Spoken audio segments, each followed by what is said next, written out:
Hey guys, how's it going? So in this video, I'm going to be talking about how to thin seedlings. So the seedlings I have here are called carrots, since they're all bunched up together. And like thinning, you need to thin things because, like for example, these carrot seeds are really small, so you usually just like sprinkle them in, or like bigger seeds or medium seeds, you just usually sprinkle instead of like sowing them. Like literally, carrot seeds are the smallest ever. And they all come up together, and when they're this close, it's really bad because they can all like compete for space and everything. They don't look that bad now, but these things are going to get big, and soon, like especially with carrots, the carrots are going to look deformed, and they won't grow as well because they're like all smushed together. And you should thin any type of seedling, and some seedlings want to be thinned like a couple inches apart. Some seedlings want to be thinned like a foot apart. Like watermelon, like you have to have them at least 5 feet apart for them to grow well. But these carrots, I can thin them about like 3 inches apart. So what you do when you're thinning is you wait till they're at least 2 inches tall. I mean, not at least, about 2 inches tall. And when you do it, you try to find the strongest seedling. Oops. Okay. And when you find the strongest seedling, you take all the other ones within like 2 inches. You snap it out with the scissors, like this scissors.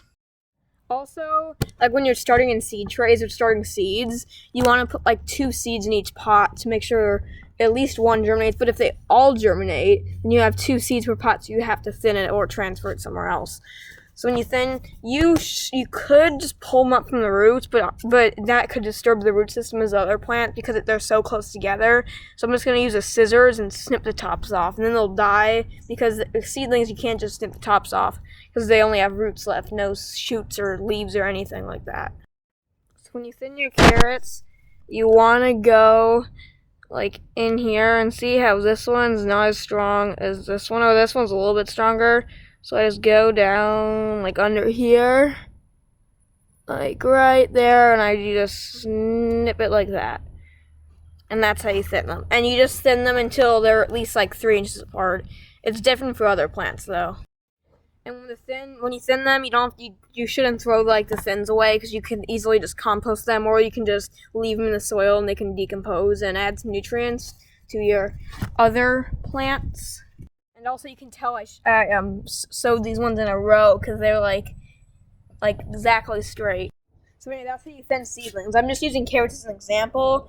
This goes for any way, but the only differences you do is like the distance. Like for example, I thin these like maybe like 2 or 3 inches apart. I might thin them farther apart once they grow, and if they touch, you don't really want them touching. You can't have them touching, but for root crops, they could get crowded like under. Like pretend like 2 carrots are like right next to like 1 carrot here and 1 carrot here. They will swirl around each other and compete, and then you'll get carrots that are like deformed and have like big like swivels instead of like a straight carrot.